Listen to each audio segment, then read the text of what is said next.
And what the WWE is doing now with SmackDown is just showing them stars. Stars, stars, stars. They're not really doing that. I mean, the opening segment was 17 minutes long. Yeah, they don't have to wrestle the stars. They just have to be there. No, they actually don't even have to say that much. They can just start to talk and be interrupted by music of more stars. And then they can stand in the ring, and somebody could even say, now look, here's the right side of the star. And now he's going to turn and you can see his left side. It doesn't matter what they're doing when you get to a certain point. That's when the Attitude Era took off.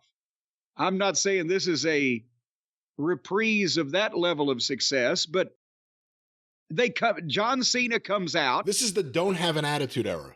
Well, yeah, this is the don't, yeah, especially a bad one. But John Cena comes out, and they show the VTR of Cena and LA Knight beating Solo and Uso. And then as soon as Cena says, welcome to SmackDown, they play Roman's music. And here comes Roman and Solo and Paul. Stars, stars. And as soon as Roman opens the show and says, acknowledge me, and they do the milking, and, you know, Roman gets out that Cena showed up when I took my leave, and you're calling yourself Cena the GOAT when I'm the GOAT. So leave or we're going to make you leave. And by the way, Paul's hair is black again. Does he now at that point, hasn't the horse left the barn? Well, that's the thing. It went gray when Roman was gone. As soon as Roman showed up again, it went black. His health and his hair revolve around him having the main event talent. It's brilliant, actually. But he's not going to fool anybody with the hair now.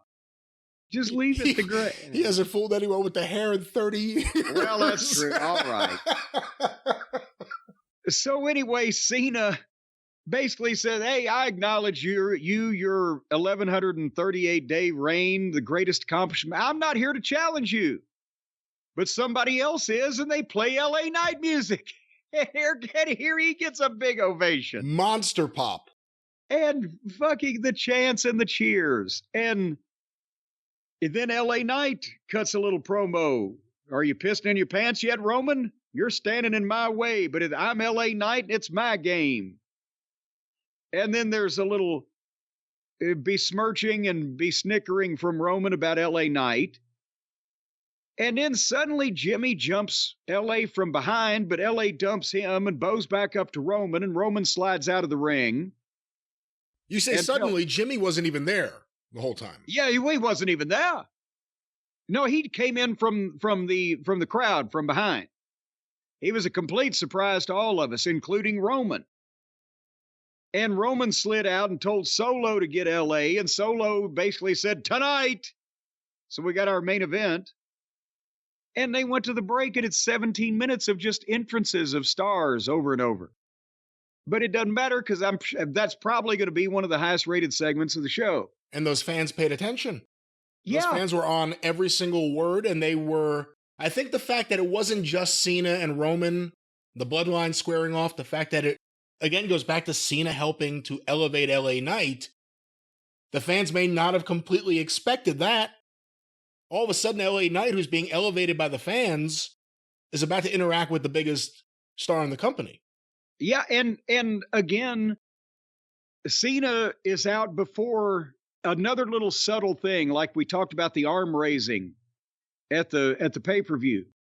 Cena's out there and said, hey, I'm not one to fight you, but this guy is, and it's almost like this guy is a bigger guy than me right now because of the way that's done.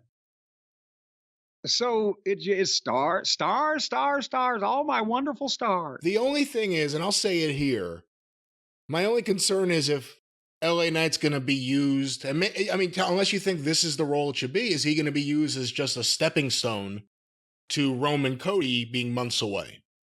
Well, because does that completely derail everything all of a sudden if he, they're all of a sudden putting him in there with the main guy, Roman Reigns.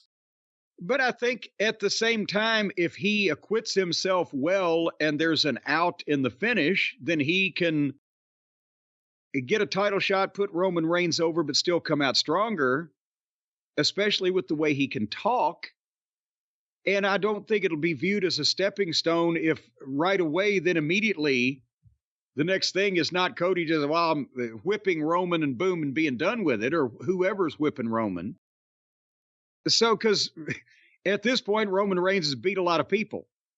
But, it's a step up for LA Knight, especially from where he was a year ago, to just be in that match. So, but again, you've got numerous baby faces for a War Games or a Bloodline versus whatever, or, interchangeable at the top, which we were talking about several months ago. It was the exact opposite. Fuck, everything's the same. And if Jey Uso turns on Cody in a cage, you can recreate Dusty and Ole in 1980. Oh, good Lord. Except I don't think anybody's going to start climbing the son of a bitch to try to come help. I don't know if the people might go that far. But anyway, so they've started SmackDown off. We know what the main event is. There's more to come.